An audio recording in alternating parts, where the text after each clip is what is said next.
Telangana public transport దేశానికి role model గా నిలుస్తుందన్నారు రవాణా శాఖ మంత్రి పొన్నం ప్రభాకర్. దశాబ్దాలుగా పెండింగ్ లో ఉన్న సమస్యలను పరిష్కరిస్తున్నామని తెలిపారు. సర్కారు నిర్ణయాలపై ఆర్టీసీ కార్మికులు సంతోషంగా ఉన్నారని చెప్పారు. విలీన ప్రక్రియపై ప్రభుత్వం ఏర్పాటు చేసిన కమిటీలో అధికారులు కార్మికులకు చోటు కల్పించామన్నారు. కార్మికులు బాధ్యతగా పనిచేయాలన్నారు మంత్రి పొన్నం. ఆర్టీసీ తెలంగాణ ఉద్యమంలో కీలక పాత్ర పోషించింది.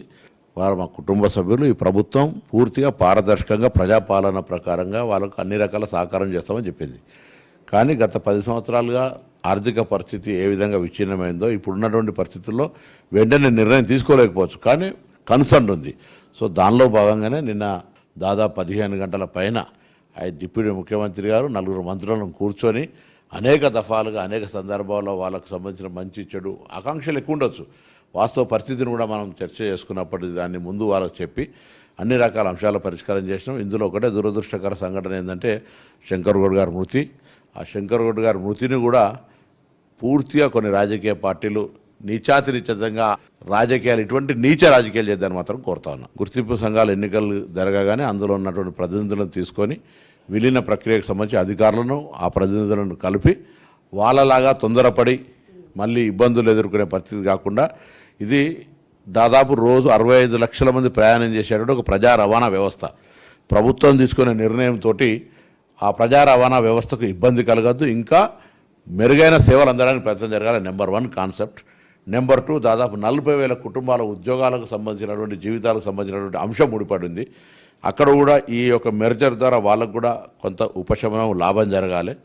సేమ్ టైం ఆర్టీసీకి సంబంధించినటువంటి ఆర్గనైజేషన్ గ్రోత్, ఈ 3 ఇష్యూస్ను మేము కన్సర్న్లో పెట్టుకొని, ఎందుకంటే పబ్లిక్ రవాణా పబ్లిక్ ట్రాన్స్పోర్ట్ సిస్టమ్ను ఏ విధంగా ఇంప్రూవ్మెంట్ చేయగలుగుతాం అనేది అయితే ప్రైమరీ డ్యూటీ. దాదాపు ప్రతి నెలకు 40 కోట్ల పైన ఆర్థిక భారం పడే పరిస్థితి ఉంది, 35 నుంచి 40 కోట్ల దాకా. ఇది కాక ఇంకా కొన్ని అంశాలను పరిష్కారం చేసే సందర్భంలో కొంత ఆర్థిక భారం పడుతుంది. ఈ సందర్భంగా నేను ఆర్టీసీ ఉద్యోగులందరినీ కోరుతాను, హక్కు ఎంతో బాధ్యత అంతా. మీరు హక్కును పోరాడి సాధించుకున్నప్పుడు బాధ్యతను ఎవరు అడగకముందే చేసి దాని ఆదాయం పెంచుకోవడము, ప్రజలకు సౌకర్యం కలగజేయడము, శ్రమపడి కొంత మనది సంస్థ అనేటువంటి భావన రావాలని కోరుతాను. దీన్ని ఎవరు చెప్తే వచ్చేది కాదు. కార్మికుని కడుపు కొట్టి ప్రభుత్వం పెద్ద వ్యవస్థ, ప్రభుత్వంలో ఎవరు రాపడేది ఏముండదు. కార్మికుని కడుపు కార్మికుడు సంతోషంగా ఉండాలి. Same time this is a public life line. 50 రోజులు సమ్మె 60 రోజులు జరిగితే పట్టించుకోలే, చనిపోతే కూడా పోలే. ఆయన మందు తాగినా కానీ అర్ధరాత్రి కూడా నేను మా ఎండి గారు హాస్పిటల్కి పోయినాం. మా కన్సర్న్ ఉంది. నన్ను కొంతమంది ఎవరన్నా ఎన్ని మాట్లాడుకున్నా నేను అనేక సందర్భాలు చెప్పిన ఐఎమ్ ఓపెన్. నేను మంత్రిగా మీకు ఎంట్రీ లేకపోతే మీరు ఎక్కడ చెప్పుకుంటారు? అదే ఇప్పుడు ఆ యాక్సెస్ ఉండాలి కదా. నేను రవాణా శాఖ మంత్రి అయిన తర్వాత 2013 బాండ్స్ ఇచ్చినాం.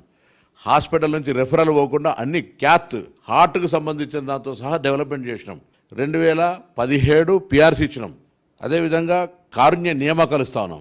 దాంతోపాటు మొట్టమొదటిసారి ప్రజాపాలన దగ్గర నుంచి ఆ దివ్య గారు, చిన్నారెడ్డి గారి సలహా మేరకు 3 మెన్ కమిటీ చేసి డిస్మిస్డ్ ఉద్యోగాలు తీసుకున్నాం. వాళ్ళ కుటుంబానికి కూడా మేము అన్ని రకాల అండగా ఉంటాం. ఉద్యోగం ఇస్తున్నాం, ఇందిరా మిల్లు ఇస్తున్నాం, స్థానిక ఎమ్మెల్యే డబ్బు ఇచ్చిండు, మేము ఇస్తా ఉన్నాం. ఇది కాక నిన్న ఉద్యోగులు కూడా నేను ప్రతిపాదన చేయగానే 37,000 మంది ఉద్యోగస్తులు 200 రూపాయల చొప్పున వాళ్ళ శాలరీ కూడా దాదాపు ₹1 కోటి పైన ఇస్తూ ఉన్నారు. వాళ్ళందరూ కూడా అభినందనలు. ఇది చాలా పెద్ద నిర్ణయం.